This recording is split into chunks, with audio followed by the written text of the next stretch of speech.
ఒక్కసారి కొమ్మూరి గోల్డ్ కి కాల్ చేయండి. తాకట్లో ఉన్న మీ బంగారాన్ని విడిపించి మార్కెట్ ప్రైస్ కి వాళ్ళు కొనుక్కుని మిగతా డబ్బులు మీకు ఇచ్చేస్తారు. హలో అండి, అందరికీ నమస్కారం.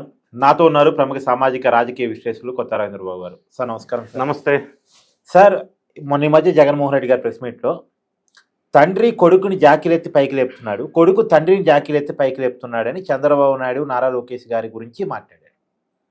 అయితే ఇక్కడ చాలామందికి అర్థం కాని విషయం ఏంటంటే, జగన్మోహన్ రెడ్డి రాజశేఖర రెడ్డి గారి పేరు చెప్పుకొని రాజకీయాల్లోకి వచ్చిన వ్యక్తి, ఆయన సానుభూతిని వాడుకొని రాజకీయంగా ఎదిగిన వ్యక్తి, రాజశేఖర రెడ్డి గారి ఫోటో పెట్టుకొని రాజకీయాలు చేసిన వ్యక్తి. తీరా అధికారంలోకి వచ్చిన తర్వాత రాజశేఖర రెడ్డి గారి ఫోటోను కూడా లేకుండా చేశాడు, ఆ పేరే కనపడకుండా చేసే ప్రయత్నం చేశాడు అనేది ఒక విమర్శ.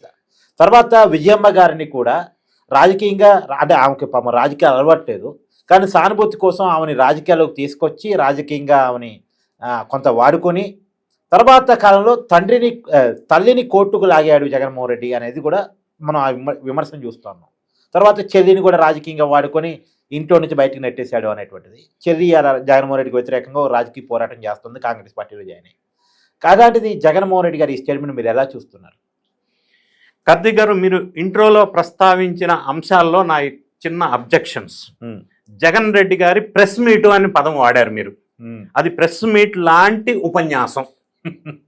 ప్రెస్ మీట్ అంటే జనరల్గా ఎదురుగా ఎవరెవరు ఉన్నారు అనేది మొత్తం మనం చూసే అవకాశం ఉంటుంది.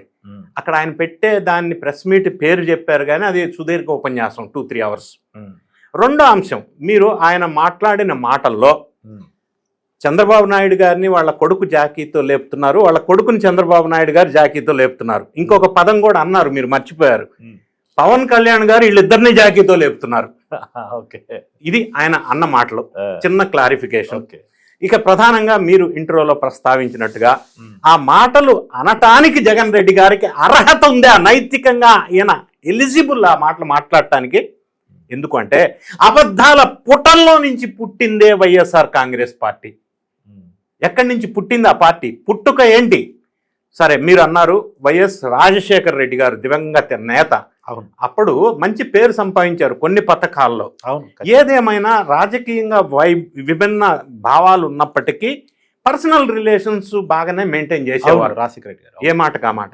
అంటే గత ప్రభుత్వంలో స్టార్ట్ చేసిన ప్రాజెక్ట్స్ కానీ ఏదన్నా కానీ ఆయన కంటిన్యూ చేశారు. ఇప్పుడు హైదరాబాద్ ఉంది అంటే చంద్రబాబు నాయుడు గారు డెవలప్మెంట్ కంటిన్యూ చేయబట్టే కదా సార్. కంటిన్యూ చేశారు. అవును, స్పాయిల్ చేయాలి. అదృష్టం ఏంటంటే రాజశేఖర రెడ్డి గారు కంటిన్యూ చేశారు, తర్వాత తెలంగాణ వచ్చిన తర్వాత కేసీఆర్ గారు కంటిన్యూ చేశారు. కరెక్ట్. అప్పట్లో ఆ రాజకీయ నాయకులకి ఆ లక్షణం ఉండేది, కానీ అనూహ్యంగా జగన్ రెడ్డి గారు ఆ లక్షణాన్ని రివర్స్ గేర్ లోకి వెళ్ళారు. ముందు ప్రభుత్వం వాళ్ళు ఏదైతే స్టార్ట్ చేశారో అది బంద్ చేయడమే, విధ్వంసం చేయాల్సిందే. ప్రజా వేదిక విధ్వంసం నుంచి పాలన స్టార్ట్ చేసిన జగన్ రెడ్డి గారు రాజశేఖర రెడ్డి లాగా కాదు. అయితే ఆయన ఫోటో పెట్టుకొని ఎలక్షన్లో పార్టీ పెట్టారు, ఆయన ఎలక్షన్లో గెలిచారు, అంతవరకు బాగానే ఉంది. నేను పార్టీ పేరు కూడా సార్ వైఎస్ఆర్ అంటే అప్పట్లో మంచి పేరే ఉంది. యువజన శ్రామిక రైతు కాంగ్రెస్ పార్టీ అని మళ్ళాంటి వాళ్ళు తెలుసు, కొంతమంది తెలుసు. వైఎస్ రాజశేఖర రెడ్డి పార్టీ అనుకున్నారు మొదట్లో. సరే, మీరు ఈ మాట అన్నారు కాబట్టి నేను అనక తప్పదు సుమా. ఆ పార్టీ పెట్టిన అతను ఎవరు? శివకుమార్. అక్కడి నుంచి దొబ్బేశారు. ఆయన మొన్న గోరు నడిపించాడు ఛానల్స్ లో. సరే, అది పక్కన పెడదాం. సరే, వైఎస్ఆర్ పేరు పెట్టారు, మంచిదే.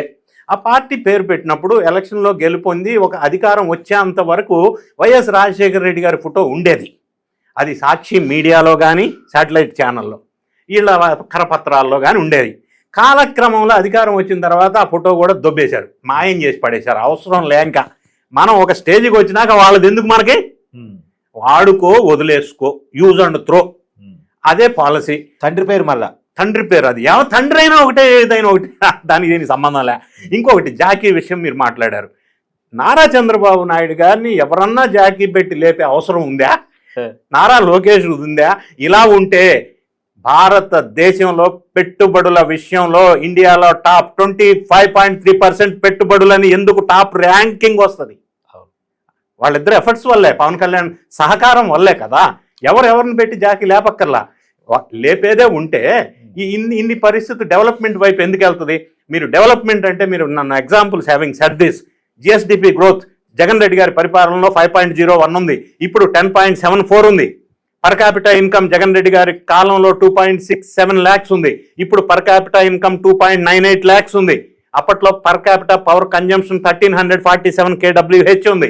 ఇప్పుడు per capita power consumption 1400 kWh ఉంది. ఇవన్నీ పారామీటర్స్ రాష్ట్రం డెవలప్ అయిందని అనటానికి నిదర్శనం. ఒకరు జాకీ పెట్టి లేపేదేంది, ఆల్రెడీ డెవలప్ అయింది అనటానికి సాక్ష్యాలు కనిపిస్తా ఉంటే, పెట్టుబడులు వస్తా ఉంటే. గూగుల్ డేటా సెంటర్ అంటే జాకీలు పెడితే రావు కదా, ప్రత్యక్షంగా డేటా పారామీటర్స్ కనిపిస్తూ ఉంది. CAG controller and auditor general report ఉంది, ఆర్బీఐ రిపోర్ట్ ఉంది.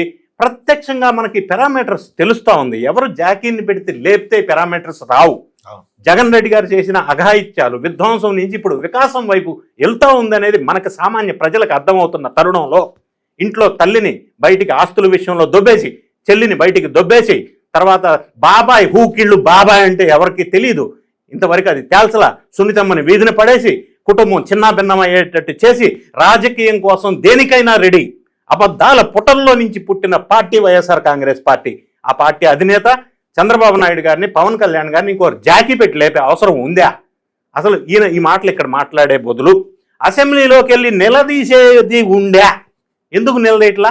అవును, జగన్మోహన్ రెడ్డి గారు చెప్పిన లెక్కలే కరెక్ట్ అయితే ఆయన అసెంబ్లీ గట్టిగా మాట్లాడొచ్చు. That is the right platform. అవును, ఎందుకు ఎన్నుకున్నారు ఈయన ఎమ్మెల్యేగా?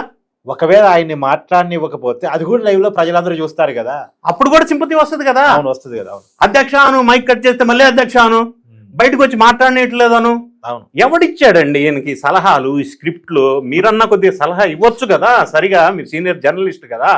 ఇటువంటి సలహాలు ఇచ్చి స్క్రిప్ట్లు ఇచ్చి ఈయన ఇంకా అధపాతాళానికి ఎందుకు తొక్కేస్తున్నారు స్వామి? ఎవరిని జాకీతో పెట్టి లేపాల్సిన అవసరం ఏర్పడింది ఇప్పుడు ఆంధ్రప్రదేశ్లో? విధ్వంసం చేసేసి వాళ్ళు జాకీ అని అంటారు. రోజుకు ఒక అక్రమాలు వెలుగులోకి వస్తూ ఉంటే, జైలు బాట పడతా ఉంటే, పార్టీని వదిలేసి ఇంకొక పార్టీలోకి సైన్యం అంతా వెళ్ళిపోతూ ఉంటే, ఎప్పుడు ఏమవుద్దో తెలియని అగమ్య గోచరంలో పార్టీ ఉంటే, కోటరీ ఏమైందో తెలియని పరిస్థితుల్లో నిన్న ఆవిర్భావ దినోత్సవం రోజున సీనియర్స్ అంతా ఏమైపోయారు? ఎటోళ్ళు పాయా. ఇన్ని రకాల ఇబ్బందికరమైన పరిస్థితి వైఎస్ఆర్సీపీ ఉంటే కరెక్టే. ఎక్కడ సీనియర్స్ అర్థం ఏమయ్యారండి? సకల శాఖ మంత్రి ఏమైపోయారు? అవును, ఏమైపోయారు? పెద్దిరెడ్డి ఏమైపోయారు వీళ్ళంతా?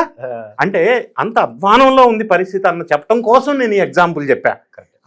ఆ ఫ్రస్ట్రేషన్లో ఉండి వేరే పార్టీని జాకీ పెట్టి లేపారని ఈయన చెప్పటం ఏంటండి? అది హాస్యాస్పదమైన విషయం. వాళ్ళ స్ట్రెంగ్త్, వీక్నెసెస్ వాళ్ళు అర్థం చేసుకోగలిగితే, ఇప్పటికైనా ప్రజల ఆదరణ, అభిమానాన్ని పొందగలిగితే మంచిది.